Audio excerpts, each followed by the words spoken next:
Mwanzo sura ya 8. Kisha Mungu akamkumbuka Noa na wanyama wote wa porini na wa kufugwa waliokuwa pamoja naye ndani ya safina. Basi Mungu akavumisha upepo juu ya nchi, maji yakaanza kupungua. Chemchemi za maji ya vilindi na madirisha ya mbinguni yakafungwa. Mvua ikazuiwa, maji yakaendelea kupungua polepole katika nchi. Baada ya siku 150, maji yakawa yamepungua sana. Mnamo siku ya 17 ya mwezi wa 7, safina ikatua juu ya milima ya Ararati. Maji yakaendelea kupungua polepole, na siku ya kwanza ya mwezi wa 10, vilele vya milima vikaonekana. Baada ya siku 40, Noa alifungua dirisha alilokuwa ametengeneza katika hiyo safina.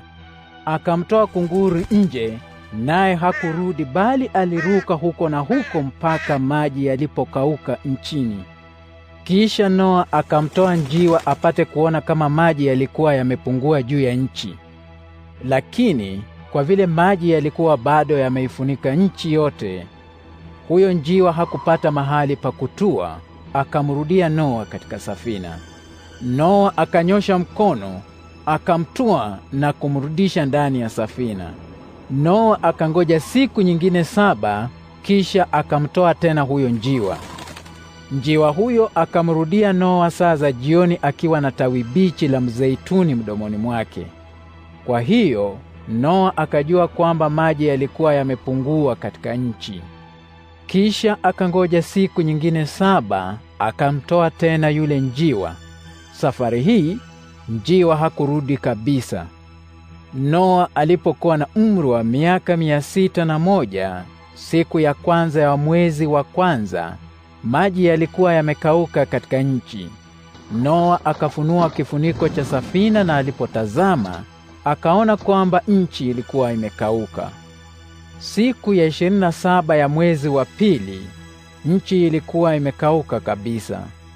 Hapo Mungu akamwambia Noa, "Toka katika safina, wewe pamoja na mkeo, wanao na wake zao.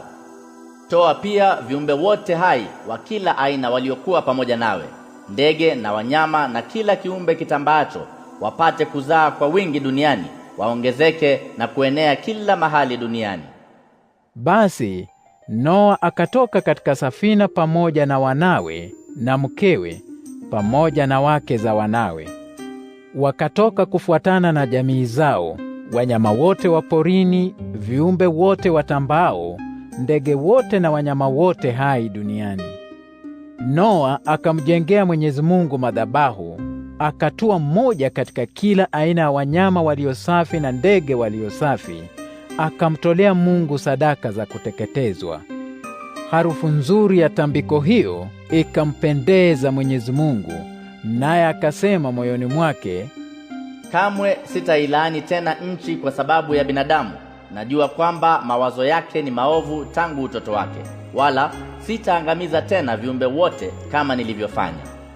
Kadiri itakavyodumu nchi, majira ya kupanda na kuvuna, ya baridi na joto, ya masika na kiangazi, usiku na mchana hayatakoma.